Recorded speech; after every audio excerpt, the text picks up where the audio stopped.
I'm Zack from Faultered and this is a look at how to play our song, So It Goes.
Where the song started from, So It Goes, was an idea from Alex, maybe 2012, 2013. We were really trying to be creative and come up with something different than what we were playing at the time. But this one got put on the back burner. We couldn't meet eye to eye for a while. Alex started off with this idea that was really complex, which ended up being the main riff, but it was much more than what you hear now. There's a lot more moving parts. Very much inspired by Mastodon, but it was really complex and we couldn't wrap our heads around it at the time. And just held on to it for a while until we felt it was more appropriate to come up with actual structure. We had Alex's idea for like the main riff and then kind of a chorus. And I believe later on when we were jamming with Alex Garrett and I, that's when we came up with the verse part, the harmonized guitar part, and then even the intro, I think Garrett had in hand in putting that together with his intricate drum parts, and then revisiting the intro in a way partway through the song when we have that tempo shift. That was all just kind of like a full band Alex Garrett and I effort when we were actually putting it together. But it was definitely in the incubator for a long time. How I play the intro riff now with this guitar, I have the humbucker set right here at a low volume, so it's quiet. And when I flip it, when I leave the intro, it's heavy. That's off the neck pickup, but I'm focusing on the bridge pickup for the intro. I get that little bit of crunch. It still like rings out those notes with a little bit of sustain, and I make sure that I'm trying to stick to the individual notes and letting them all sing. Even if I'm playing the same note on, the B string and then the open E, it's the same note, but I feel like there's a value in playing both of them, because then you have 3 notes ringing out together, and there's like a purposeful phase. I think sounds cool when I'm playing it. And then moving down, there's no emphasis on the high notes that come in later. It's the intro to the song. It's bringing up the roots. And then it cycles through. The drums have their own part that really emphasizes frankly, that helps me lock into place and keeps the song moving when we stop with the intro and move on to the next part, which it's a 6 count, and I always have to remember it that way. When Garrett stops, counting 4, and then 1, 2.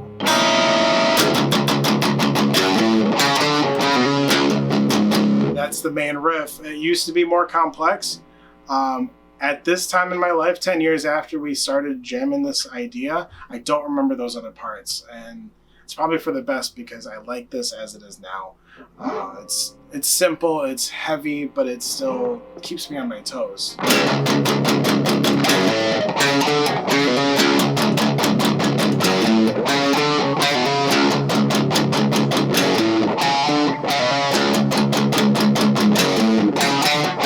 I'm not used to using my pinky a lot in my own playing, so this is one of those songs that actually demands make a little bit of a reach, which I don't normally do.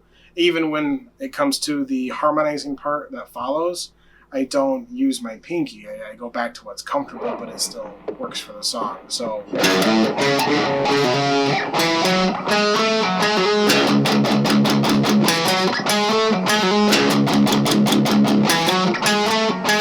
those notes lead into what ends up being the verse riff. So those, even though they're harmonizing, they end up becoming part of the main melody.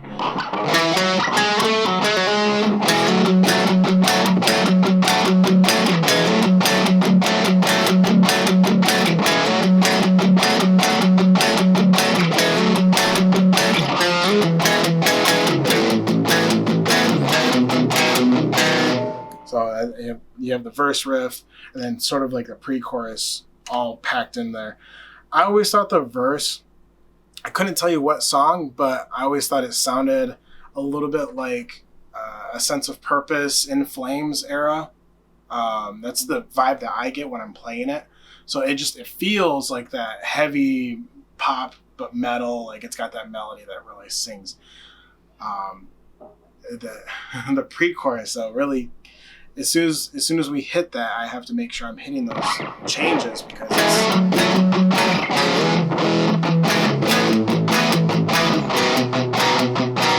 it's all back and forth. I got to make sure I'm hitting those exact notes, and then it's back to the main riff.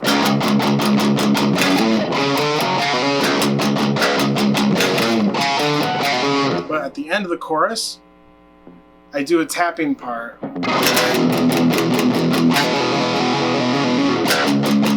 I let that ring out. I never hit my pick on that, because live, it has that energy drop just before it brings it all back in for the post-chorus riff, I guess I would call it that. Kind of like the verse.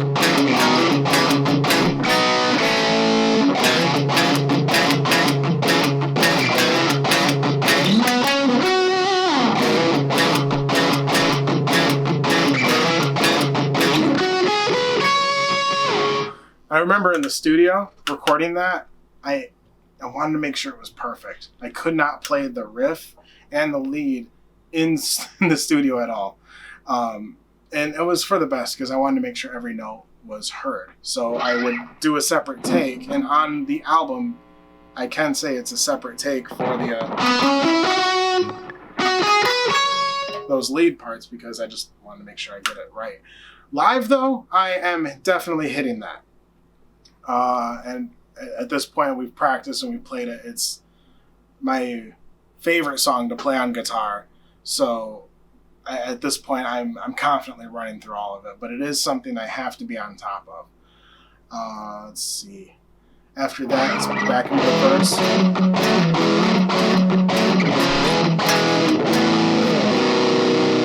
Chorus again. But after the end of the chorus there, drop a pick. After the tapping part, we go into this build-up.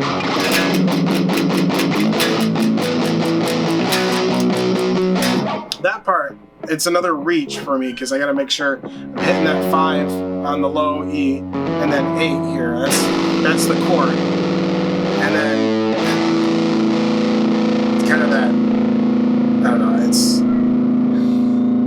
it's a chord I really like using a lot. This little adding the pinky on with because I'm in drop tuning, so that's the regular power chord there, but I have that pinky it's fluttering. And then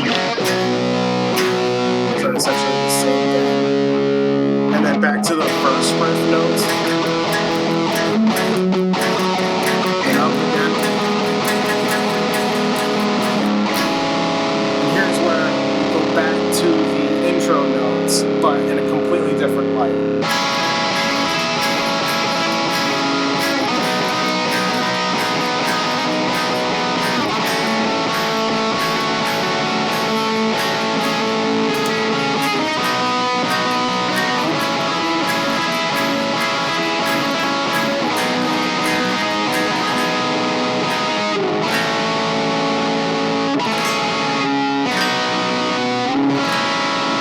I want to say that part I came up with completely separate from the song, and we found a way to weave that in to be part of the whole piece, because I thought that was a whole separate thing, or at least I had it in my head like that.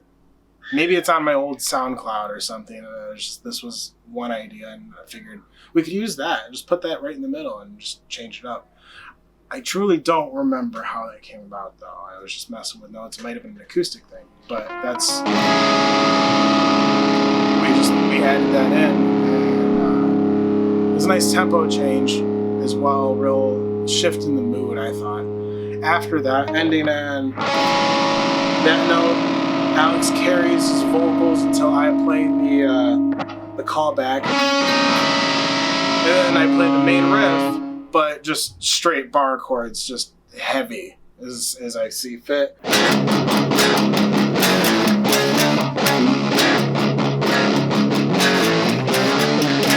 So instead of, it's just the whole chord. It's a thicker sound, but at the very end, I'm still going back to the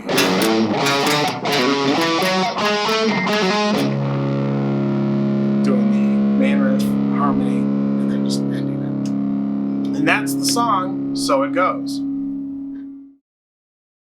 So that song was So It Goes off of our album Reverie. That came out a couple years ago, 2019, and is available on Spotify, Deezer, Apple Music, iTunes, all of the links on our link tree, which is posted below. If you like seeing this guitar playthrough and you want to see more from us, definitely hit that like button and subscribe to our channel. If you want to see bass videos, comment, and we'll try and deliver that as well, because I really want to get our music out there and show you how much fun we're having with it. So hit us up. Peace. Do that again. Nope, we're using that one. No. All right.